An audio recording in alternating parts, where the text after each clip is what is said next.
Next question is from National Geographic, Sikan Akpan. If you can hear us, Mr. Akpan, please ask your question. Hello, can you hear me? Yes. Yes, thank you for taking my question, and it is for anyone willing to answer. Given what we know now about how the disease spread rapidly from China, does the emergency committee have any regrets over declining to declare a global health emergency during its first meetings on January 22nd and January 23rd? And if you could make the decision again, would you make a different one? Sorry, maybe I can just clarify that the emergency committee does not make such a declaration. It offers advice to the Director General on making such a declaration. I think the DG has spoken about this before. The committee met and deliberated on those at that first meeting, and in fact extended its deliberations into the next day, and did not reach a consensus, and was very much not a consensus around whether the event constituted a global public health emergency at that point. The committee did, though, ask that WHO collect more information and seek to clarify that situation and be able to come back and provide more input with affected member states in order for them to be able to reach a determination and advise the DG accordingly. And as you know, in that subsequent week, much more investigation was done in affected countries. We saw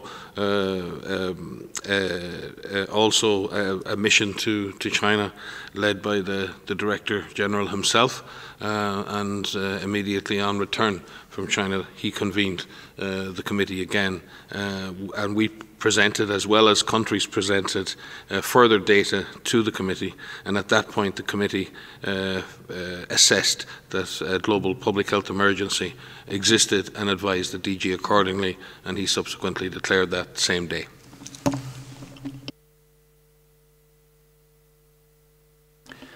Thank you. That's a very important question, so I would like to add to what Mike said. As Mike said, on the meetings of the emergency committee, the last meeting was on January 22, and then followed by January 23. And in both days, they have discussed about whether to declare emergency or not. But they were divided. And as you also know, emergency committee is not like a parliament. So if they're divided, they don't go into votes, but they actually propose to collect more information and more evidence, and then come back and see if they can reach a consensus. And a committee that advises science and evidence-based organization should make sure that the right information and evidence is collected to reach a consensus on the recommendations they make to WHO or to me as DG. So that's why during their meetings on January 22 and 23, since they were divided because of lack of information, they had proposed to me to meet again after a few days to collect information, and they didn't recommend global emergency on January 23. Then after a few days, they got information and evidence, and they came back. I reconvened again on January 30, and they were then very confident because of the information they collected. And when they decided the global emergency on January 30, they had a consensus to recommend that to me. And this was based on science and evidence. And during that time, on January 30th, the number of cases we had outside China were only 82 cases, and there was no death. So, meaning, I repeat again, the world had enough time to intervene. And I can say it again, me and my colleagues believe that, and the emergency committee, this public health emergency, the global emergency on January 30, was actually declared in a timely fashion that allows enough time for the rest of the world to respond, because we only had 82 cases and no deaths. I repeat, 82 cases and no deaths. To declare global emergency in that situation, I think it says it all. It says it all. And anything between 22 and 30th January was to collect information. And then the other thing I would like to say is, even between 22 January or 23 January and 30th January, we didn't waste any time. We didn't want to waste any time. And as Mike said, we had to move immediately, travel to Beijing immediately to discuss with the leadership and to see for ourselves the situation in China. I remember then people telling us, advising us not to travel to China because this virus is new, you don't know how it behaves, you're putting your life at risk. And we said, no, we go, because there are people who are putting themselves at risk in China and elsewhere, so our life is not different from them. We're actually the responsible guys to fight the virus and other outbreaks. So we should put ourselves first, actually, and we will go. The virus is unknown, but we're not afraid of the virus. We will go and check, even if it's putting ourselves at risk. That was when there were many unknowns of the virus traveling to the country where the outbreak was raging. But it's not just a travel to China, which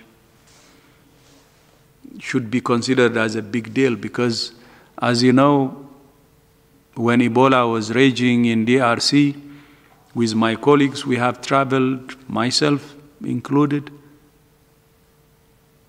in 1 year 14 times. It's almost once a month, because we need to be on the ground to see for ourselves. And that's what we did within the two meetings between 23 January and 30th January. No time was wasted to see for ourselves, even exposing ourselves to a virus which we don't know how it behaves. And that's what we do, not only for Corona, but Ebola. And Ebola in DRC, not just exposing ourselves to Ebola 14 times, but exposing ourselves to the bullets in eastern DRC, because there is a security problem in eastern DRC, in North Kivu. But that's WHO's job. That's why we say we're proud to be WHO, because we always put our lives on the line to save lives. And that's why I'm proud to be WHO and to join all my colleagues, because they put their lives on the line every single day. We lost people in DRC. They gave their lives while saving others. And even recently, we lost our colleague in Myanmar collecting a sample for COVID, and he was killed. So that was what we did within the 5 days we had. That's the time when we also agreed with China to send the international experts to go and assist China to check for themselves, which was a groundbreaking negotiation and agreement that China agreed. And the experts were from many countries like Japan, South Korea, the United States, Singapore, Russia, Nigeria, and others. They opened up to work with international experts. And that's what we did between 23 January and 30th January. And I repeat, the 30th January was a timely declaration of the highest level of global emergency based on the International Health Regulation, which is WHO's mandate. Thank you very much. If maybe Professor Husson would like to add something to this, the chair of the Emergency Committee. I think that Dr. Tedros explained very clearly the situation and the situation in which the Emergency Committee was on the 22nd and 23rd. That is, on the 22nd and 23rd, there were 4 cases abroad, of course, with no death. And of course, in French, we call it lucidité a posteriori. Lucidité a posteriori is an easy task, but it's more difficult to look forward and to anticipate what will happen exactly. So I think that, as said Dr. Tedros, the declaration of a fake was taken at the right time. You remember that sometimes WHO is accused of being too early, like in 2009 for H1N1, too late, like for Ebola. I think in this case, WHO decided in a timely manner. Thank you. Thank you very much, Professor Husson, the chair of the Emergency Committee Group of Independent Experts. Just to let you know that we have just sent the statement of the Emergency Committee, so you should have it in your inbox.